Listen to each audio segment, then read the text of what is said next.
Christian liturgy, is it a help or a hindrance? Does it provide more freedom for worship or less? This is what's coming up.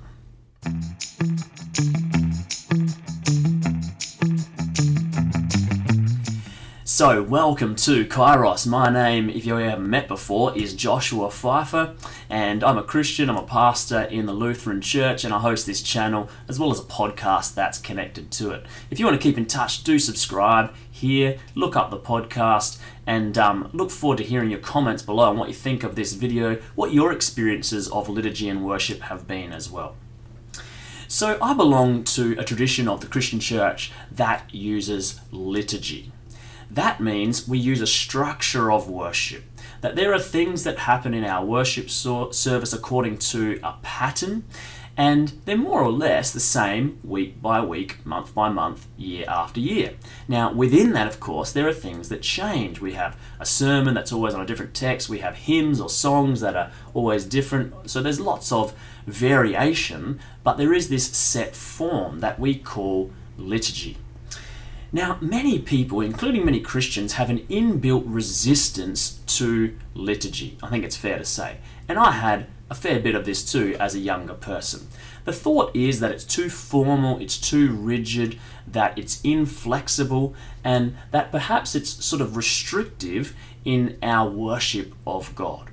And I think that's worth hearing. Of course, liturgy can become that way. It can become overly rigid and inflexible and formal, and it can even feel a bit cold for some people.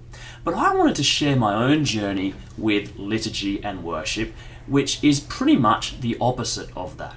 Where I've come to in my own life as a Christian and in my ministry as a pastor is to see that actually Christian liturgy is not restrictive but freeing. That it actually enables me to worship God with more freedom rather than less. And let me tell you what I mean. The key thing for me was a quote from C.S. Lewis about Christian worship and liturgy. Lewis made the comparison between worship and dancing. I'm not going to give you the quote verbatim, you can look it up, but the idea basically goes like this, that when you learn to dance, you learn a set of steps, right? And as you're learning those steps, it might be a bit of clunky at the time. You've got to do the work, okay? If you want to learn how to do a ballroom dance, there's a particular pattern that professional dancers know how to do and that you as a beginner need to learn. You need to go through those steps. Now, when you see that dance at the end, though, done by people who can really do it, not people like me, but people who can really dance, what does it look like? It's not something clunky, it's not something rigid, it's not something that's overly formal or cold. It's something beautiful. It's beautiful. They're moving and there's a freedom of expression that they have within, or that sort of transcends that pattern, that structure. And yet the pattern and structure need to be there.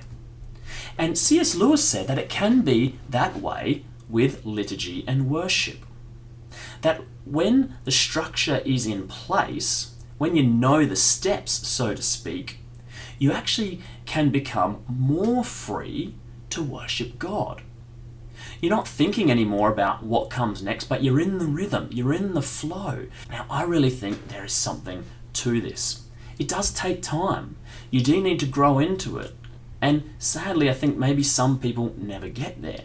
But it's something worth thinking about. Just like a dance, there can be beauty and freedom together with this set structure and pattern, as there can be with the Christian liturgy and worship. And another aspect of this is how the liturgy can really carry you along when circumstances in your life are preventing you from actively engaging in worship in the way you would like to.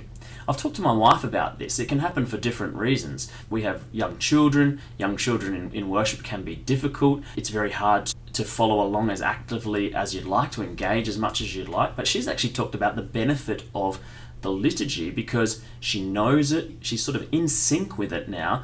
Even if she's attending to the kids or having these problems, there's a sense in which the liturgy can carry her along at some level.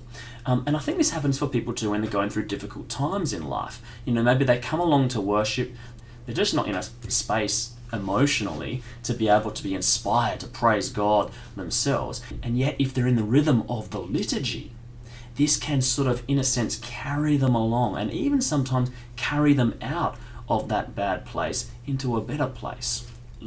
So just a few thoughts on liturgy and worship for today, and C.S. Lewis quote on comparing it to a dance. I think it's worth not giving up on the Christian liturgy. It has sustained the church for hundreds, actually thousands of years. There's got to be some wisdom there. This is Kairos. God bless you.